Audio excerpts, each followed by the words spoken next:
ጠዋት 10 ሰዓት ሌሊት 11 ሰዓት ወይ 1 ሰዓት ተገናኛችሁም በል ምን ይደረጋል? አንድ አስተዋጽኦ አደረገልኝ የምለው ይሄ መቀመጥ አለመፈለጌ በራሱ አንድ ተጽዕኖ ነው። ፕሌይባክ አድርጋ አሳየኸው ለሰለሞን በአግባቡ? እሺ ምን አለ እሱ? የኔ ፌቨራይት ስለሆነ ብዬ በ80 ዝም ብዬ አልጨፈጭፉም። ገባኝ። ማለት እንዴት ነው ሲኒማውን የምቀላቀለው? እንዴት ነው አክሰፕትስ የምደረገው? እዚሁ ስቱዲዮ ውስጥ ፈጣኑ እንግዳ አንተ ነህ። ተንገሸገሽኩ ፈጣን እና which is good። የራስ አይነት ነው፣ ደስ ይላል።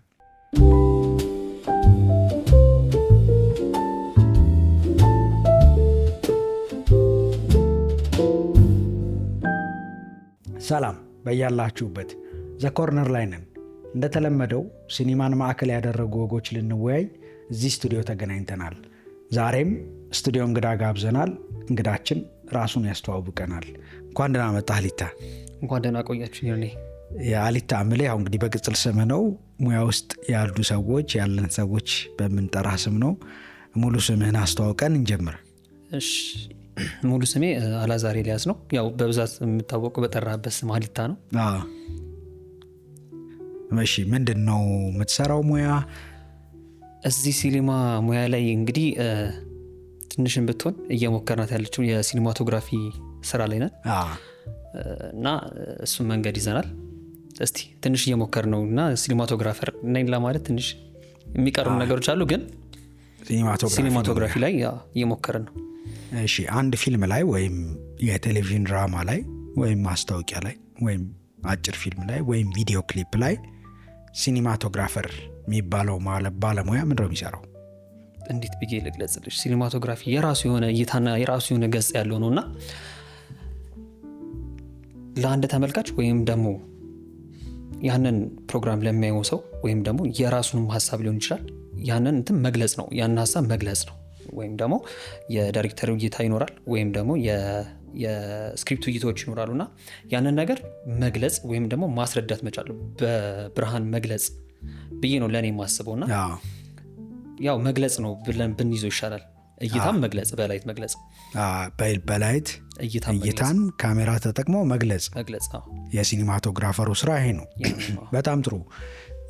የአዲስ አበባ ልጅ ነህ? ያውም 7ኛ። እንግዲህ ሁላችንም በልጅነታችን መሆን የምንፈልገው ነገር ይኖራል። እንግዲህ እንደተለመደው ፓይለት፣ ዶክተር፣ ሌላ የህግ ሰው እንደዚህ ይላል ብዙ ሰው። አንተ ምን ነበር የምትለው በልጅነት? የኮምፒውተር ሰው ነበር መሆን ፈልገው። እንዴት ኤክስፖዝ ሎንግ ከኮምፒውተር ጋር? ከልጅነት ጀምሮ ነው ይመስለኛል እና የኮምፒውተር አክሰስ ለማግኘት በጣም ቅርብ ነበርኩኝና ኦልሬዲ ሙሉ ታይሜን ከዛ ነው። ከትምህርት ቤት መጣው ኮምፒውተር ላይ ነኝ፣ ምንም መጣው ኮምፒውተር ላይ ነኝ። ብዙ ጊዜ ማለት ነው ማሳለፈው እና ነገሬ ከኮምፒውተር ጋር የተያያዘ ነበር መጀመሪያ አካባቢና ያ ነበር በቃ የኮምፒውተር ስራ ላይ የሆነ አይነት ነገር መፍጠር ፈልግ ነበረ በሰዓቱ የነበረውና አልላቀቅም ነበር ከኮምፒውተር ጋር እና ያም ተጽዕኖ ይመስለኛል እና የቤተሰብም ግፊትም አለ ምናምን ያን ነገር ገዝቶ እስከ መስጠት ድረስ ያደረሰውና የነሱንም ሐሳብ ለመብላትም ይመስለኛል። ፍላጎትን አይተው ነው ይገዙል። ፍላጎቴን አይተው ነበር ይገዙልና በጣም ለቴክኖሎጂ በጣም ቅርብ መሆን ፈልግ ነበር በጣም ማለት ነውና ያ ተጽዕኖ ይመስለኛል ወደ ኮምፒውተሩ በጣም እንዳለም የረዳኝ ነገር ማለት ነው። ስለዚህ በዛ ምክንያት ኮምፒውተር ላይ ነው ስራዬ ብለህ የምታስብ የነበረው? በጣም ነበርኩኝ። እሺ፣ ከዛ በኋላ እንዴት ወደ ሲኒማ መጣ? መንገዷ በጣም ቀላል የምትመስል ግን ከባድ መንገድ ነው የሲኒማ መንገድ እና እንዳልኩ ነው በዚሁ በኮምፒውተር እንትን ላይ በኮምፒውተር ስራዬ ላይ የሜንቴናንስ እና የሶፍትዌሪንግ ስራዎችን እሰራ ነበረ እና የምሰራበት የነበረው ሱቅ ወይም ደግሞ የምሰራባት የነበረችው ድርጅት ላይ በቤተሰብም ግፊት ምናምን ሌላ ተጨማሪ ትምህርት እንድማር በጣም ይፈልጉ ነበርና እዛው አብሮኝ የሚሰራ የነበረ ፎቶ ቤት የሚሰራ ልጅ አለ፣ ያሬድ ከተማ ይባላል፣ አልረሳውምና ለምን አትሞክርም? ለዚህ ነገር ቅርብ ስለሆንክ እስቲ እይታ ምናምን ደስ ይላልና ጀስት ሞክረውና እንትን ትላለህ፣ ትወስናለህ። የቤተሰብንም ጫና ስለሚያውቅ ስለነበረ ማለት ነውና በራሴ ወስኜ ጀመርኩኝ ትምህርቱ ማለት ነውና ልክ ትምህርቱን እየተማርኩኝ ሊያልቅ አካባቢ ሲል አረሰውም አባቴ የጠየቀኝን ጥያቄና ከዛስ ነው ያለኝ ምን ብዬ መልስ ልመልስለት ማለት ሲጨርስ እኛ ሀገር ያለው የሲኒማ ትምህርት እስከ ምን ያህል ድረስ እንደሆነ እናውቃለን። ራስን ለማብቃት ነው እንትን የምትለው፣ ከዛ በኋላ መሞከር አለብህ ምናምን ነገር እና ምንም ልመልስለት አልቻልኩም እና ከቤተሰብ ጋርም ቅራሪ ፈጥሮብኝ ነበር እዚህ ሙያ ውስጥ ራሱ መግባት መቻሌ ማለት ነው። እና ከዛ በኋላ ልክ እንደጨረስኩኝ ትምህርቱ እንደጨረስኩኝ ከመስፍን ጌታቸው ጋር ነፍሱን ይማረው የሰው ለሰው ነው የዘመን ደራሲ ከሱ ጋር ተገናኙ። ዘመን ድራማ እየተሰራ ነበረ። ወደ ዘመን ድራማ ላይ ጆይን እንዳደርግ አደረገኝ ማለት ነው። ከዛ በኋላ ነው በቃ የኮምፒውተር ሀሳቤ ሙሉ ለሙሉ የረሳሁት የመጣሁት ማለት ይቻላል። እና ሳላስበው የሆነ አይነት ፍቅር ውስጤ ገባ። ምንም ጥያቄና መልስ። ላይት በጣም ደስ ይለኛል። ላይት በጣም ነው የምወደው እና ማወቅ እፈልግ ነበር እና ያም ጉጉት ይመስለኛል እዚህ ደረሰን። በቃ እና እንዴት ነው የሚናገሩት፣ ምንድን ነው ትርጉሙ ምንድን ነው እል ነበር እና ዘመን ድራማ መግባቴ በጣም ትልቅ አስተዋጽኦ አድርጎልኛል እዚያው ላለበት ደረጃ እስቲል እስካሁን ማለት ነው። ከዛ ከሰለሞን አለሙ ጋር ተገናኘን። የሰው ለሰው ዳይሬክተር ፕሮዲሰር እንዲሁም የዘመን እሱንም በማግኘቴ እድለኛ ነኝ ብዬ አስባለሁ። ምክንያቱም በጣም ትልልቅ ባለሙያዎች የተሳተፉበት ነበረ ዘመን ድራማ በጊዜው። አበበ ባልቻን ማየት በዛ ሰዓት አክቲንግ እያደረገ ተአምር ነበር ለኔ። ግን ኢዚ ወይ ሆነ አደር መንገድን ስታገኝ ፈጣሪ የሚረዳህ ሊባል የለ አይ ቲንክ መንገዴንም አገኘው መሰለኝ እና ሁሉም ትልልቅ ከሚባሉ ኢትዮጵያ ውስጥ ትልልቅ ከሚባሉ አርቲስቶች ጋር ምናምን የመታወቅ ምናምን አጋጣሚውም እንትናለ ባለሙያዎችንም አገኘው። ትልልቅ ባለሙያዎች እውነት ሲኒማ ላይ ትልልቅ የሚባሉ ባለሙያዎችን ከነሱም ትምህርት መውሰድ ጀመርኩኝ ምናምን እያለ ብቻ መጣ ብዙ ነገሮች እና ፍቅሩ የሚያደረው እዛው ዘመን ቤት ላይ ነው። ዘመን ቤት ላይ ነው እና ከልጅነት ጀምሮ ነው ለማለት ይከብደኛል። የሲኒማ ግን ምንድነው ፊልም እወዳለሁ። ፊልም ያለኝ ባለሙያው መሆን መፈለገን አታውቅም እንጂ ፊልም ታያለ። በጣም ፊልም አይ ነበር። በጣም ቀኑን ሙሉ ላለው ምናምን ከፋዘር ጋር ጸብ ነው አጥና ግባና ትባላለህ ምናምን። ግን ምንድነው ፊልም በጣም እወድ ነበር እና ያም ተጽዕኖ መሰለኝ። ከዛ እንዴት ነው የሚሰራው የሚለውን ነገሮች ስቀርበው ከዛ ደግሞ ማወቅ ፈለኩኝ። በጣም መጓጓት ጀመርኩ እና በጣም ከባድ ጊዜዎችንም አሳልፍ ያለኝ ለማወቅ አልተኛም፣ ራሴን አብዴት ለማድረግ። ከዛ እንዴት ነው የሚሰሩት፣ እንዴት ነው የሚያደርጉት፣ ምንድን ነው የሚለው ጉዳዮች ጭንቅላት ውስጥ። ከዛ አደ ፍሬም ስናስብ እንደ ላይት እንደ ኮምፖዚሽን እያንዳንዱ ነገሮች ማወቅ መቻል በራሱ ፈተና ነበረ። እውነት ለመናገር ኢዚ አልነበሩም ሁሉም ነገሮች እንደምናስበው ማለት ነው። በእንደዚህ መንገድ ነው ወደ ሲኒማ ውስጥ የመጣሁት ብዬ። እሺ ጓደኛ ያሬድ ከተማ ተማርና ሞክረው አለ። የት ሄድክ? ቀጥታ ወደ ቶም ነበር ቀጥታ የገባሁት።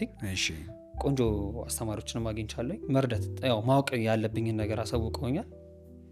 ከዛ በኋላ ኦልሞስትም አልጨረስኩትኝም ማለት የተወሰነ የግራጁዌሽን ታይም ጊዜ ፕሮጀክት የምትሰራት ፕሮጀክት አለች አይደል? ያችን ፕሮጀክት ከሰራሁኝ በኋላ ነበረ አጋጣሚውን ያገኘሁት ወደ ዘመን እና ሮጬ ነበር ሄድኩት ወደዛ። አይገኝማ ኢትዮጵያ ውስጥም ፌመስ ድራማ ነበረ፣ እንደዚህ አይነት አጋጣሚ አታገኝም። ሮጬ ወደዛች ሄድኩኝ። አይ ቲንክ ያሬድ ከተማ እንደውም ብሉ ላይ ነበር የተማረው ያሬድ። እሺ እና ቅርብ ነው ለእንትን እና በሱ አማካኝነት ነው ላሉኝ። እሺ መልካም። አንተ ኮምፒውተር ትወዳለህ፣ ሰው የኮምፒውተር ባለሙያ እንደምትሆን እያሰብክ ነው ያደግከው። ለምን ኤዲተር አልሆንክም ታዲያ? መቀመጥ አልወድም። ተቃርኖ ነው ይሄ። ኮምፒውተር ወደ መቀመጥ አልወድም። በቃ ተንቀጭቀጭ ነው የሚለኝ። ምን እንደሆነ አላውቅም እና አልችልም መቀመጥ። ከዚህ በፊትም እንትን ብለውኛል። በዛም ዘመን ቢሮ ያሉ ኤዲተሮች አሉ፣ ትልቅ ኤዲተሮች እና የሆነ ነገር ኮምፒውተር ላይ ፊክስ አደረግላቸው ምናምን ነገር ያዩና ለምንድን ነው ኤዲቲንግ ማትሞክረው ምናምን ይሉኛል። አይዲያው አለኝ ኤዲቲንግ። ምክንያቱም አንድ የካሜራ ባለሙያ ስትሆን ምን ጋር መቁረጥ እንዳለበት፣ የቱ ጋር መቆረጥ፣ ምን ጋር መግባት እንዳለበት አይዲያው ሊኖር ይገባል። ይሄ ግዴታው ነው። ያ አይዲያ አለኝ፣ ግን ምንድነው ቁጭ ማለት አልችልም። በቃ በተፈጥሮ መቀመጥ አልወድም እና ያ ነው ኤዲተር እንዳላደርግ ያደረገኝ ነገር። ጀስት በማወቅ ደረጃ ግን ማወቅ ያለብኝን ነገር ወስጃለሁ፣ አውቃቸዋለሁ። የምወስዳቸውን ቴኮችንም ምን ጋር መቆረጥ እንዳለበትም ግዴታዬም ስለሆነ ያን ነገር የማድረግ እንዲህ መቀመጥ አልወድም ይመስለኛል። የሰፈራችንም እንትን ይመስለኛል፣ ተጽዕኖም ይመስለኛል። መርካቶ መሀል አድርገህ እንዴት ትቀመጣለህ? አንድ ወለላይ አንድ ወለታች ስትል ስትቀዠቀዥ ነው እሷም ነገር አለች። ግን ጥሩ ነው እኮ አሁን ስታነሳው የ7ኛ ልጅ ነህ አንተ። እዛ አካባቢ ያለው እንቅስቃሴ መርካቶ፣ 7ኛ፣ አውቶቡስ ተራ፣ አማኑኤል ለሲኒማቶግራፈር ዛሬ አሁን ሲኒማቶግራፈር ነህ፣ ያንግ ሲኒማቶግራፈር ነህ። ምን አዋጣልህ? ምን ጨመረልህ? ያው እንዳትቀመጥ አድርጓል ሰፈሩ። ባለመቀመጥ ውስጥስ ምን ታዝበህ ምን አይተህ ምን ጨመረልህ ስራ ላይ? ኢነርጂ እዛ ሰፈር ራሱ ተወልዶ ማደግ በራሱ የሆነ የስራ አይነት መንፈስ አለው። ሳትወድ በግድ ማለት ነው። የሆነች ነገር ወደ ቢዝነስ ትቀየራለች። በደንብ እንደምናውቃት የሆነች ነገር ወደ ቢዝነስ ትቀየራለች። ለመቀየር ምናምን የሆነ ነገሮችን ታያለና አንድ አስተዋጽኦ አደረገልኝ የምለው ይሄ መቀመጥ አለመፈለጌ በራሱ አንድ ተጽዕኖ ነው ለእኔ ለህይወቴ ማለት ነው። አንድ ነገር ላይ እንዳልበርድ አደረገኝና ወደ ኮምፒውተር ሙያ ወደ ፊልም ሙያ ራሱ ስመጣ ያለ መቀመጥ ይመስለኛል ይሄ እንትን የማረጓ ጉዳይ ትመስለኛለች። እቺ መቀጭቀጫ ጉዳይ አለች አይደል? አንድ ነገር ላይ ያለ መርጋት እሷ ትመስለኛለች። እና አንድ ያደረደኝ ነገር እሱ ነው ብዬ አስባለሁኝ። በተረፈ ኦልሞስት ወጥቻለሁኝ ልክ የሲኒማውን ትምህርት ከጀመርኩኝ በኋላ ኦልሞስት ወጥቻለሁኝ ከመርካቶ። ያው ሌላ ሰፈር እየኖርክ በቃ ሌላ ሰፈር ላይ ረጋም ብሎ ለመኖር ለመስራት በቃ በጣም ጥሩ። የሲኒማቶግራፊን በዘመን ሲኒማቶግራፊ አይደለም በእርግጥ የቲቪ ተከታታይ ድራማ ላይ ካሜራውን ወይም ጋፈሩን አሲስት በማድረግ ተዋወቅከው፣ ሴቲንጉን፣ ቀረጻ ቦታውን። ከዛ አክቹዋሊ ካሜራ ይዘ ሬክ ስትገባ ወይም ሬከርድ የገባበት ፕሮጀክት ምንድን ነው? ራሱ ዘመን ላይ ከኤፒሶዶች በኋላ እንዳልኩ ቤቱ በጣም እድል ይሰጣል። በቃ ማመሰግነውም እንዳልኩ እዚህም ደረጃ ለመድረስ ምንም ጥያቄና መልስ እድል ይሰጣል። እድልን ተጠቀም ያንተ ጉዳይ ነው። እያንዳንዱ የመጀመሪያን ሬኬን ያረሳትን በጣም ማለት የኮቪድ ጊዜ ላይ ነበረ ራሱ ማለት ነው። እና እድሜ ልኬን አረሳትም የመጀመሪያ ሬክ የገባውባት። እና ከዛ በኋላ ደግሞ የተሰጠኝ ከዳይሬክተሩ የተሰጠኝ እንትን ደግሞ በጣም ፉል ኢነርጂ እንደሆነ አደረገኝ። እና በራሴ ጠራጠር ነበርና ሙሉ ኮንፊደንስ ይኖር እንዳትጠራጠር አንተ አሁን የሚያቅት ኮንፊደንስ ነው ብሎኛል መጀመሪያ አካባቢ ላይ ማለት ዳይሬክተሩ ማለት ካሜራ ማለት ይዝ ለዛ ነው። ከዛ የሆነ ቀን ሰጠኝ፣ ያችን ነገር ተጠቀምኳት አገኘኋት ማለት ነው። ከዛ በኋላ ኦልሞስት የተወሰኑ ኤፒሶዶችን መቅረጽ ጀመርኩኝ ማለት ነው። እና ይበስማ በጣም ነው ደስ የሚለው። ምክንያቱም የፈለግከውን ነገር ማግኘት መቻል በራስ በጣም ደስ የሚል ነገር ነው። እንደዛች ቀን ደስ ብሎኝ አያውቅም። በሄድኩበት ነው ማመሰገነው ስቲል እስካሁን። መልካም እሺ፣ ቆይ ልንምጣ። ገና ዘመን ሳይጀመር ነው ሄድከው? ኦልሞስት የተወሰነ ኤፒሶድ ቀርጸዋል፣ ግን መተላለፍ አልጀመረም። ዝም ብለን 5 ወይ 10 ኤፒሶድ እንበለው። አንተ ስትሄድ ሬክ ስትገባ ስንተኛው ኤፒሶድ ላይ ነው? ወደ 125ኛው ኤፒሶድ ላይ ነበር። በደንብ ተሰርተሃል። በጣም ተጨፍጭፋለሁ። በጣም እኔም አልበርድም እንደነገርኩ አልቀመጥም እንቀሸቀሻለሁ በጣም እና ለማወቅ በጣም እሮጣለሁ። ከዛ ደግሞ እሞክራለሁ የሆነ ነገር ማለት እንዴት አመጡት እልህ ይዘኛል ከራሴ ጋር ማለት ነው። እና እንዴት መጣ የምትለዋ ጉዳይ ስቲል አለችና ያቺ ነገር በጣም ተጽዕኖ አድርጋብኛለችና በጣም ተሰርቻለሁ። በተለይ ደግሞ ላይት ይሰራ ነበር ቤት ውስጥ ላይት በጣም ይሰራ ነበረ እና የተወሰኑ ላይቶችም ስለነበሩ የነበረው በተወሰኑ ላይቶች ቆንጆ ነገር ለማምጣት በጣም ሲሞከር ስለነበረ ስለ ላይት ወዲያው እንዲገባህ ነው የሚያደርገው። የዘመን ቤት በጣም ጥሩ። 100 ምናምነኛው ኤፒሶድ ላይ ቀረስክ። እንደ ዲፒ ነው የቀረስከው። ስንት ክፍል ቀረስክ? ከዛ በኋላ ወደ 30-40 አይነት ክፍሎችን ቀርጫለሁ። በሁለት ካሜራ ነው የሚሰራው። ሜን አለብኝ፣ ሜን ሲኒማቶግራፈር አለ። ኦልሞስት እንደ ካሜራ ኦፕሬተር ነበረ ነበረው። ግን ለእኔ በጣም ትልቅ ደስታ ነበረ በሰዓቱ። ካሜራና ላይት እንዴት እንደሚናበብ የተረዳሁበት ታይም ነበረች። በጣም ተጠቅሚያታለኝ ብዬ አስባለሁ ያችን ታይም። የተለየ በዛ 40 ክፍል ውስጥ አንተ የቀረስከው ዛሬ ድረስ ልብህ የሚያስታውሰው የምትወደው ሲል ነበር? በጣም ምን? ስደት ላይ እሺ፣ እዛ አሸዋ መሀል ላይ አሸዋ መሀል ጥሩ ነበሩ የስደት ትዕይንቶቹ አስታውሳለሁ። እሺ ንገረን አንተ።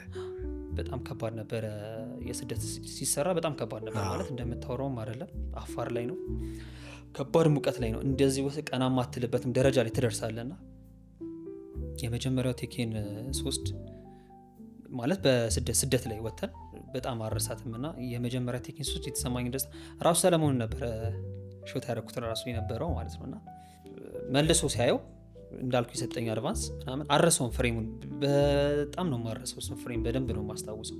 ከጀርባ ማን እንዳለ አይ ቲንክ እነ ፍቅር ምናምን ነበሩ፣ እነ ማስተዋል ምናምን አብረው ነበሩና ከጀርባ የነበሩት ልብሳቸውን የእሱንም ልብስ ያቺ ጥቁር ቲሸርቷን ምናምን አረሳትም። በእውነት ምንም ነው ማረሳት። እሺ ባሪፍ ምንድን ነው ብዙ ጊዜ እኔ ሲኒማቶግራፈር መለኪያው ብዬ ማስበው ኢንዶር የቤት ውስጥ ሲን ሲኖር ነው። ምክንያቱም ላይቲንግ በደንብ የሚታየው ኢንዶር ከሆነ ነው። አሁን አፋር ከሆነ ቀረጻ ላይ ነበርከው ፕሮባብሊ ቀን ነው፣ መብራት አላበራህም። ምኑን ነው ታዲያ የወደድከው? በሰዓቱ እዛች ቦታ ላይ መገኘት፣ ካሜራ ፊት መቆሙ በራሱ ክብር ነበር ለእኔ ማለት ነው። ያውም ዘመን የሚመስል ድራማ ስደት ላይ ማለት ነው።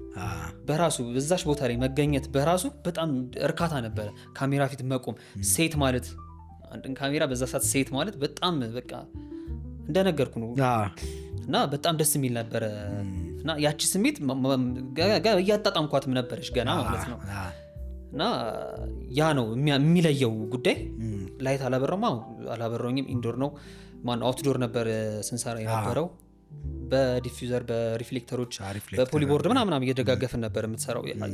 በረሃ ላይም እንደገና ጠራራ ፀሐይም ስለነበረ ያን ያህል እንትን የምታበራው ጉዳይ ነው፣ የመቀናነስ ጉዳይ ነው እንጂና በቃ እዛሽ ቦታ ላይ ቆሞ ትራይፖዷን ይዞ ካሜራዋን ይዞ እቺ አለች አይደለ በቃ የሆነ እዚህ ጋር የምትሰማ ስሜት አለችና በቃ መንገዱን ያስኩት ማለት ነው የሚል ስሜት።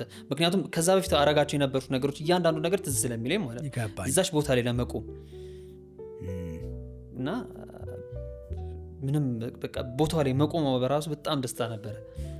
ፕሌይባክ አርጋ አሳየኸው ለሰለሞን በአግባቡ? እሺ ምን አለ እሱ? በጣም ናይስ። ምክንያቱም ከብዙ ነገር አኳያ ነበር እዛ ጋር ቦታ ላይ የሚያስታውሱ አሳየሁትኝ። በጣም ናይስ አለ፣ ተቀበለው። ኦልሬዲ ሬኮ አለፈ። በቃ ልክ ሲን ሲቀየር ኦልሬዲ ሬኮ አልፏል ማለት ነው። በቃ ደስ አለኝ በእውነት ሙሉ ኮንፊደንስ አገኘው። ለካ መስራት ማለት በቃ ካሜራ ማንቀሳቀስ እችላለሁ አልኩኝ። ስለዚህ ካሜራ ኤ ነበረብኝ፣ ካሜራ ቢ ነበረ እንደዚህ የተደረገው። ፍሪደሙን አገኘሁኝ። ከዳይሬክተሪንግ እይታ ውጪም ፍሬም እያስቀመጥኩኝ መሾት ጀመርኩ ምናምን። እነሱ እየተወደዱ ሲመጡ ለካ ፍሬም ይገባኝ ጀመረ ምናምን። እይታ እንዴት ነው ወጣ ያለ ነገር በጣም ይመቸኛል። እንዴት ነው ወጣ ያለ ነገር የምሰጠው? ምክንያቱም አብረህ ሴታፕ ትሰራለህ፣ ከዛ በኋላ ካሜራን ትይዛለህ ነው እኛ ቤት የነበረው እንትን ማለት ነው። ያቺን ቀን በማለፌ ከዛ በኋላ ፉል ኮንፊደንስ በቃ እችላለሁ የሚል ነገር ማይንድ ውስጥ መጣ። በቃ ምን አለፋ እንቀሸቀሸዋለሁ አልኩ። ነገር አልቀመጥ ታታ የሆነ ፍሬም መቆራረጮች ይገቡኝ ጀመረ ምናምን። ከኤዲተሮች ጋር ግንኙነት ስለነበር ምናምን አሰባቸዋለኝ። ዋይድ የወሰደውን ካሜራ ወሰደውን አይና በምን ይቁረጠው እነሱን ምናምን ከቆንጆ ፍሬም ጋር እያደረኩት በደንብ ሰክሰስ ሆንኩኝ ማለት ነው። ተቀባይነትንም አገኘኝ በደንብ። ኢቨን ቲም ብሬክ ሲደረግ እንደ አንድ ሙሉ ዲፒ መወሰድ ጀመርኩኝ ማለት ነው። አንዳንዴ የተለያየ ታይም ላይ በሁለት የሚቀረጽበት ታይም ነበረና ያችን ረድታኛለች ብዬ አስባለሁ። ፉል ኮንፊደንስ ሆና እንዲኖር። እሺ ሰው 100 ምናምነኛው ክፍል ላይ ቀረጻ ጀመርክ፣ ወደ 40 ክፍል ቀረጽክ፣ አለቀ ዘመን። ልክ አልቆ ስትለያዩ እንደ ሲኒማቶግራፈር ወይም ዳይሬክተር ኦፍ ፎቶግራፊ በተለምዶ እንበለውና ካሜራው እንደሚይዘው ሰው ከራስ ጋር ቁጭ ብለህ ከተነጋገርክ ምን ገባኝ፣ ምን ማሻሻል አለብኝ፣ ምን ማድረግ አለብኝ የሚል ነገር ተማክረህ ከራስ ጋር ነበር? ምን ይመስላል እስኪ ከነበር? ምክንያቱም እኔ ብዙ ነገር ምን ወዳለሁ ይመስልሽ፣ እኔ የሆነ አዲስ ነገር መፍጠር በጣም ደስ ይለኛል። ያን ነገር ደግሞ ለማድረግ የግድ ያለውን ላይን መማር መቻል ነበረብኝ እና ያችን ላይን ነበር በቃ እዛ ዘመን ቤት ውስጥ የተማርኳት የነበረችው እና የራሴን መንገድ መያዝ መቻል ነበረብኝ። የራሴ ላይ ታበራል ሊኖረኝ ይገባል፣ የራሴ ፍሬሞች ሊኖሩኝ ይገባሉ፣ የራሴ በቃ የተለያዩ አይነት ነገሮች ሊኖሩኝ ይገባሉ እና ያን ነበር ቁጭ ብዬ ማስበው የነበረው። ከዚህ በኋላ እድሉን ሳመጣ ምንድን ነው ደግሞ እኔ የተለየ ነገር ማለት እንዴት ነው ሲኒማውን የምቀላቀለው፣ እንዴት ነው አክሰፕትስ የምደረገው የሚሉ ጉዳዮች ነበሩ እኔ ጋር ከራሴ ጋር ማለት ነውና የራሴን አንድ መንገድ እንዲዘረርቶኛል የራሴን መንገድ ላይ እንዲዘረርቶኛል። አይ ቲንክ ከዛም በኋላ ራሱ ፕሪፕሮዳክሽን የሚባል ጉዳይ ገባኝ። ምክንያቱም ከዛ በኋላ ሌላ አንድ ፕሮጀክት መጥቶ ነበረ እዛው ቤት ውስጥ ከፕሪፕሮዳክሽን ጀምሮ ነበርኩኝና እንዴት ቢውልድ እንደሚደረግም ደግሞ በደንብ ተረዳውበት። ሀሳቤ ገብቶሻል? የመጀመሪያው ሴት እንዴት ነው የሚደረገው፣ እንዴት ነው ቤቶች ቢልዲንግ የሚደረጉት፣ እንዴት ነው የመጀመሪያው ላይት አበራር፣ እንዴት ነው ካራክተሩ፣ ምንድነው ካራክተሩ ምናምን የሚብሉ ደግሞ ሌላ ጉዳይ ደግሞ መማር ነበረብኝ። ያንን ደግሞ ቀጥሎ አወኩኝ ማለት ነው። ከራሴ ጋር የነበረው የመጀመሪያው መንገድ የነበረው አንድ የሆነች መግባት የነበረችኝ ላይ ነበረች፣ ያችን ተረድተዋት ከዛ በኋላ እንዴት ነው ወደ ራሴ የሚቀይረው ነው። የተወሰነ ነገሮችን ማወቅ ነበረብኝ። ያንንም ደግሞ ሌላ ፕሮጀክት በመኖሩ አውቄበታለኝ ብዬ አስባለሁ። በጣም ጥሩ። ከአባት ጋር ወይም ከቤተሰብ ጋር ወደዚህ ሙያ ገብተህ ከዛ አስተብልሃል። ያለመስማማት ነገር ነበር። ዘመን ላይ ስትሰራ ስምህ ሲጻፍ አዩና ተስማሙ ወይስ በምን መልኩ ቅሬታችሁን ፈታችሁ? አላመኑኝ። እሺ ማለት አይታውታል ስሜ ስለፋም ምናምን እያደገ አይደለም ስሙ ይመጣው። አላመኑኝም። እኔም ኦልሞስት ከቤት መራቅ ጀመርኩ። ሀሳቤ የሚጎትተኝን ነገር አልፈልግም ነበርና ከቤተሰብ በጣም እለያይ ጀመር። እንዳልኩ ዶርም ነበረን ዘመን ድራማ ቤት እዛው እንትን ነበረ። ከዛ እዛው ኢንተርኔቶችን እጠቀማለሁ እንዳልኩ ነው። ከዛ በኋላ ተቀርጾ ከገባ በኋላ ፉቴጅ ቁጭ ብያ ያለኝ የተቀረጸውን አብሬ የሰራሁትን መልሼ ቁጭ ብያ ነበረ እና ደግሞ እንዴት ነው የሚሰራው የሚሉ ቅድም ያለው ያብራራሎች ጉዳዮች እነዛ ላይ ጊዜ ማጥፋት ፈለግኩኝ። ወደ ቤት መመለስ በቃ አልፈለግኩም። የተወሰነ ጊዜ ጋፕ ነበረ ከቤተሰብ ጋር ማለት ነው። ከፋዘር ጋር የተወሰነ ጊዜ ወር ላላየው ይችላሉ። ወር ላላያችሁ ይችላሉ። በቃ ስራም ቢኖር እሁድንም አልሄድም ወደ ቤት። በቃ ሙግቴ ከራሴ ጋር ሆነና መጎተትም አልፈለግኩም እና ደግሞ አይቀበልህም ቤት ምንድን ነው በቃ እኔ እስካለው ድረስ ለምን? ምክንያቱም አባቴ በጣም ቆንጆ ማለት ቆንጆ ብቻ ሳይሆን በጣም ጠንካራ አባት ነው ያለኝና እኔ እስካለው ድረስ እንድትማሩ ብቻ ነው ፈልገው ነበር የሚሉት። እኔ ከሞትኩ በኋላ ታስቡበታላችሁ። ኢቨን መንጃ ፈቃድ እንዳላወጣ ከልክሎኛል። ሌላ አማራጭ እንዳለው በቃ ጀስት አማራጭ ይሆናል። ሹፌር ስለነበረ እሱ ገባኛ። ሌላ እንዳይፈልግም በቃ የሆነ ነገር ተማርኩኛ መረጥኩኛ። ግን ከዛስ በኋላ እንዴት ነው የሚቀጥለው ነው ብሎኝ የነበረውና ከዛ በኋላ ጭቅጭቆች ምናምን ስለነበሩ ወደ ቤት መመለስ አልፈለኩም። በቃ ወደ ቤት መመለስ ራሴ ላይ ዘጋው። እሺ ከዛ የተጠፋ ነው ምናምን ግን አቃለኝ እኔ መስራት ያለብኝን ስራዎችና ዘጋውኝ ራሴ ላይ ልቻለኝ። ለተወሰኑ ወራቶች ራሴ ላይ ዘግቼ ከቤተሰብ ርቄ መስራት ያለብኝን ሰርቻለኝ። አራርቁኛል ከቤተሰብ መጀመሪያ። እሺ ከዛ ጨርሰ መጣ ወደ ቤት? አዎ። እሺ ምን አሉ ፋዘር? ጨርሼ መጣው። ግን ምንድነው አሁንም ደስተኛ አልነበሩ። አረካም ለምን ያቺ ትምህርት የምትለው መስመር በቃ የሆነ ብቻ የሆነ በቃ ልቡ እርግጥ አላለም። ከዛ በኋላ በህግ አምላክ አርት ቲቪ ላይ ተላለፈ። እዛው ቤት የሚተላለፍ ድራማ ከነ ሰለሞን ጋር ድጋሚ ቤቴ ነው ብያለሁ። እሱን ፕሮጀክት መስራት ጀመርኩኝና የዛን ታይም ላይ ነው ትንሽ ልቡ መመለስ የጀመረው። ለምን አይዶን አላውቅም። ስሜን ትንሽ ከፍ ብሎ አየው መሰለኝ እና ደግሞ ለውጦችም አየ እኔ ላይ መሰለኝ። ግን እንደዛም ሆኖ አሁንም አልመለስም ወደ ቤት። እኔ ገና አለኝ የሆነ ያስቀመጥኩት ቪዥን አለ፣ የሆነ አይነት አለ። በቃ እኔ የፈለግኳት የሆነች ይታየችኝ ነገር አለች እና ያችን ነገር እስከማገኝ ድረስ በቃ እንዲያደናቅፉ አልፈልግም። በቃ ባዕድ ነገር መስማት አልፈልግም። እዚህ ጋር ደግሞ እነ ሰለሞን ያሉኝ ነገር ደግሞ አለ። ምን አሉ እነሱ? በቃ ኮንፊደንስ ነው እንጂ መጥቷል ብሎኛል። ከዛ ደግሞ ፍሬሞችን ሲይዝ ምናምን ነገር ተቀባይነትን ደግሞ አግኝቻለሁኝ። በቃ የሆነች ነገር አይቻለሁኝ። በቃ አይካን እችላለሁ። ስለዚህ ያቺን ፖይንት ለማግኘት ምንም ነገር ወደኋላ እንዲያደርገኝ አልፈልግም። ሰገው በቃ ራሴ ሌላ ነገር እስከሚመስላቸው ድረስ ጠፍቻለሁኝ። እኔ ከቤት አራርቃኛለች ሲኒማ ከቤት። ከባድ እኮ ነው፣ በጣም ከባድ ነው። ከዛ በህግ አምላክ በኋላ ተግባባችሁ? ትንሽ መመለስ ጀመረ ምናምን። ልክ በህግ አምላክን ጨርሼ እንደ ድንገት ሲዝን ብሬክ ላይ ሌላ አንድ ፕሮጀክት መጣልኝ ተጠርቼ ማለት ነው። የዛኔ ልቡ አረፈ። ዲኤስቲቪ ላይ ቁጭት የሚል አንድ ቴሌኖቬላ ነበረና እዛ ላይ ተጠርቼ ሙሉ እንደ ዲፒ ሆኜ የሰራሁት እውነት ለመናገር ቁጭት ድራማ ሙሉ ለሙሉ ዲፒነትን አግኝቼበታለሁ። እዚህኛው ላይ ቢኖርም ሄዳለ ሲነሬ ልጅ አለ እዚህኛው ቤት ላይ። እዚህኛው ጋር ግን ኦልሬዲ ሙሉ ዲፒ የራስ ነው። በቃ የራሴ ሉክ ነው። በቃ እድሉን አገኘ። ፋዘር ምን አስደሰታችሁ ወይም ምን እንዲቀበሉ አረጋችሁ? መጠራት መቻሌ አንድ። ሁለተኛ ነገር ደግሞ ለካ ያበላል ደግሞ አለ። ክፍያውም ጥሩ ነበረ። አይ ቲንክ የዲስቲቪዎች ሲመጡ በጣም ለባለሙያው ጥሩ ነገሮች ይዘው ነበር የመጡት። በተለይ እነዚህ ቴሌኖቬላ ድራማዎች ጥሩ ነገር ይዘው ነበር እና ክፍያዬን አየ። ከዛ ደግሞ መጠራት መቻሌ ባለሙያ ሆነ መጣ። ያቺ ታረጋው ጀመር ትንሽ አለ። እሱ ያው እንዳትወድቁ ነው እኮ ሌላ ነገር የለውም። የእሱን ህይወት መድገም አይፈልግም። ይገባኛል። ከዛ ቁጭት ድራማ ላይ ሙሉ ዲፒነቱን አገኘው። በቃ መፍጠር የምፈልገው መሞከር የምፈልገው ሞከርኩ። ምን ያህል ክፍል ነበር ቁጭት የቀረስከው? የተወሰነ 110 ክፍል ነበር። እኔ ከተወሰነ በኋላ ነው የጀመርኩት። አይ ቲንክ ወደ 30 ምናምን ክፍል ነው የቀረስኩት፣ 35 ምናምን። ግን ምንድነው እንደ ዲፒ እንደ ራሴ ላይ ታበራል፣ እንደ ራሴ ሙቭመንት የረዳኝ ቤትም ነው ብዬ አስባለሁ። ሁለተኛ ያገኘሁትም ዳይሬክተር ቤኪ በረከት ወረደማያ ከሱ ጋር በደንብ ተግባባን እና አስደሰተው። እሱም የኔም በቃ እንዳልኩ አዲስ ነገር መሞከር ፈልጋለሁ። አዲስ ነገር ነው ሞክረው እኔ ቤቱ ይዞበት የመጣውን ነገር ጣስኩባቸው። አላውቅም ግን ተወዳጅነትንም አገኘሁ ነገር እግዚአብሔር ይመስገን። ይሄን የመሳሰለ መስመር ሳገኝ ፋዘር ትንሽ ልቡን መርጋት ጀመረ።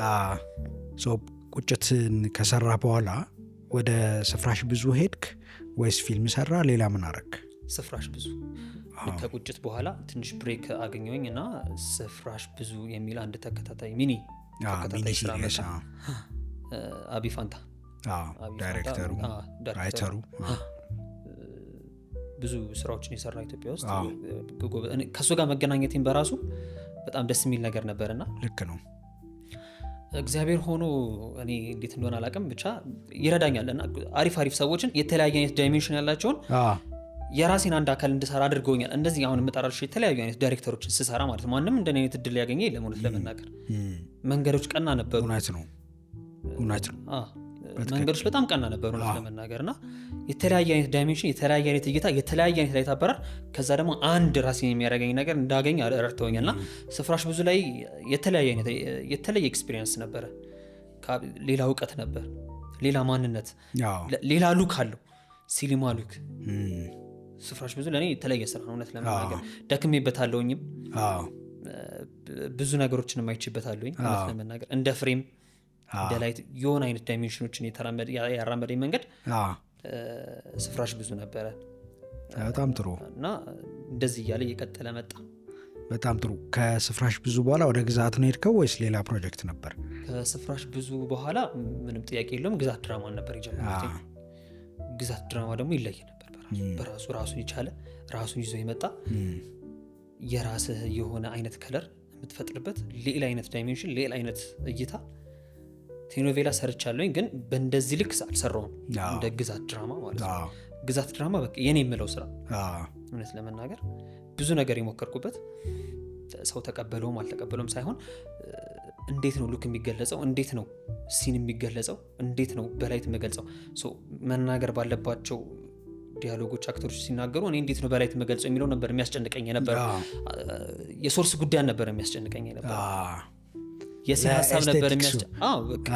የሲን ሀሳብ ነበር የሚያስጨንቀኝና አይ ቲንክ የተወሰኑትንም አይታችኋል ብዬ አስባለሁኝና የራሴን አይነት ዳይሜንሽኖችን ደግሞ በስትክክል ምክንያቱም እዛ ጋር የተሰራበትን ጉዳይ አንድ ያደረገኝ ነገር ቢኖር እንትን ነው ግዛት ድራማ።